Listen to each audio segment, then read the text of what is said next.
Iran is at a crossroads as economic despair combines with political defiance. The younger generation of Iran is angry, and now they are challenging the old guard. The streets of Iran have now become battle zones, with the demonstrations reaching Qom, which is a stronghold of the supreme leader, Ayatollah Ali Khamenei. As death to the dictator chants fill Iran's air, these protests are swinging between bread and jobs to freedom and legitimacy. And therefore, the stakes are higher and more threatening to the supreme authority. Until now, protests have spread to 32 cities, including Tehran, Isfahan, Shiraz, Karaj and Fasa. At least 7 people have been killed in the clashes between the protesters and security forces. Nearly 33 persons have been injured, whereas 119 protesters have been arrested. For millions of Iranians, life has become unaffordable. The rial has plunged to historic lows, wiping out savings almost overnight. Prices of food, fuel, and basic necessities have all surged. Shopkeepers are shutting their businesses, and ordinary citizens are asking a question they have asked many times in the past. How much longer can this go on? President Masoud Pezeshkian, while taking a conciliatory approach, has acknowledged the public's economic suffering. In fact, he has accepted that it is the government's fault in not doing enough for the economy. People are dissatisfied. We are at fault. You are at fault. Do not go after America as the one to blame. Do not go after, I don't know, some other person to blame. It is we who must serve, and they must be satisfied with us. It is we who must properly manage our resources. It is we who must find a way and solve the problem. It is we who must make the effort and find solutions to these problems for them. Now, with this turmoil, Iran's exiled crown prince, Reza Pahlavi, has been weighing in on the protests and extending his support. In a series of posts on X, Pahlavi said, and I quote, "Salute for standing courageously across Iran. You are making history. Those who have been killed by this regime over the past 2 days are true heroes of this land. Stay united, stay focused on the goal. Victory will be ours." Unquote. So who is Reza Pahlavi? Born in Tehran on the October 31st, 1960, as the heir to the late Mohammad Reza Shah and Empress Farah Pahlavi, he was officially named Crown Prince in 1967. At the age of 17, he left Iran for jet fighter training in the United States Air Force. In 1979, his father was deposed by the Islamic Revolution, and Reza Pahlavi could never return to Iran from United States. He was forced to live in exile. He married Yasmin Etmad Amini on 12th June 1986, and they have 3 daughters, Noor, Iman, and Farah. Meanwhile, U.S. President Donald Trump has warned that American forces are locked, loaded, and ready to go if the need arises. He said, and I quote, "If Iran shoots and violently kills peaceful protesters, which is their custom, the United States of America will come to their rescue. We are locked and loaded and ready to go." Now, this has prompted a response from Iran's Supreme National Security Council Secretary Ali Larijani, who said, and I quote, "What was happening behind the scenes has become clear. Trump must realize that American intervention in this internal matter will lead to destabilizing the entire region and destroying American interests." Unquote. In fact, several Israeli leaders have also extended their support to these demonstrations. Remember, the memory of the 2022 protests looms large. Then, the death of Mahsa Amini in morality police custody had sparked nationwide protests that challenged the regime's authority. Although that movement was violently suppressed, it changed Iran's political psychology. The fear of challenging the supreme leader was broken. In 2022, protests were quelled violently. In 2025 and 26, Iran's leadership once again faces a difficult choice: reform meaningfully or rule by force. The third option that many are giving is make the supreme leader step down. But will that happen? That's a question that everybody is wondering about.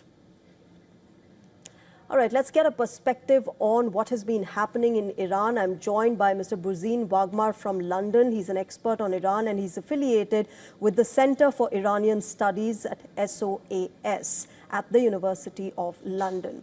Burzine Wagmar, good evening. Welcome to WION. I want to start by understanding from you how you see these ongoing protests. Do you see them as having the potential of what many are saying would get in a regime change in Iran and would make the supreme leader, Ayatollah Ali Khamenei, step down? It's a bit too early to tell because information is fragmentary, but this news cycle has taken a vociferous turn in more ways than one, in that it's not just about the Gen Z who are discontent and calling for social pressures to be relaxed by a clerical patriarchal autocracy. It comes down to bare bread and butter issues, as a currency has become practically worthless when it takes 1.42 million riyals to $1 share, inflation at 42.2%, and a country which is a gas and oil exporting regime is reduced to rationing petrol at home. Irony of ironies. And then there are a slew of other issues, including droughts, water shortages, climate change, and mismanagement overall, and endemic corruption within these public sector boneyards or foundations that have stifled the economy in more ways than one. Shifting blame and saying sanctions have aggravated the life of ordinary Iranians, as many in the West, including liberal circles, have said that it doesn't affect the regime but only hits ordinary Persians hardest, isn't exactly true. It is superfluous as an argument because these problems are squarely attributable to mismanagement at home, and it took someone like President Pezeshkian to acknowledge it.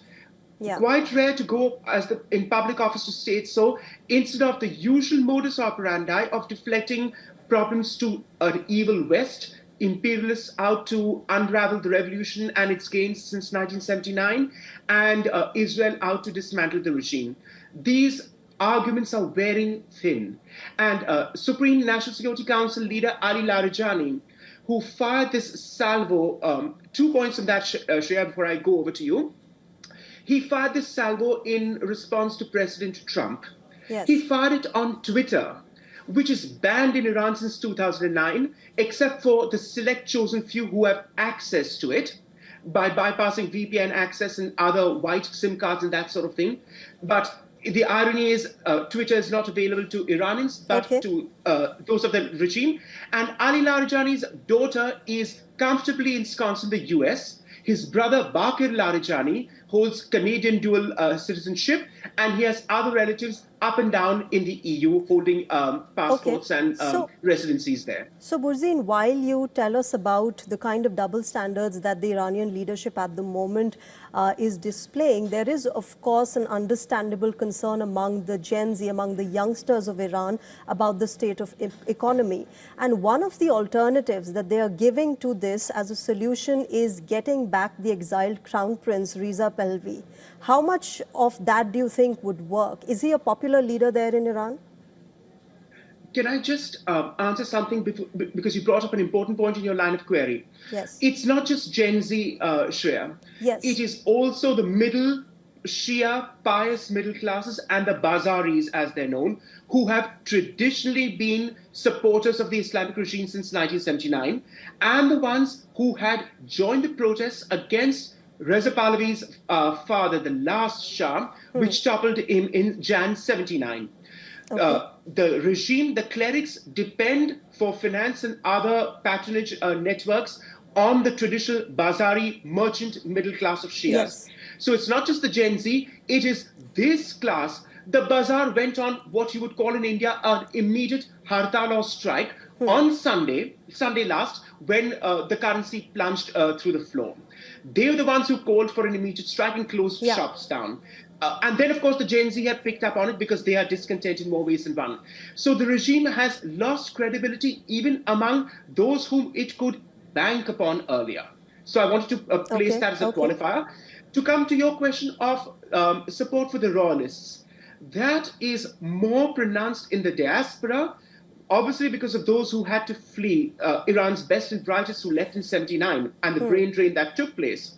But also within the present-day Islamic Republic, 40 plus years on, there is some groundswell to see him as a leader around whom they could coalesce in a post-revolution scenario.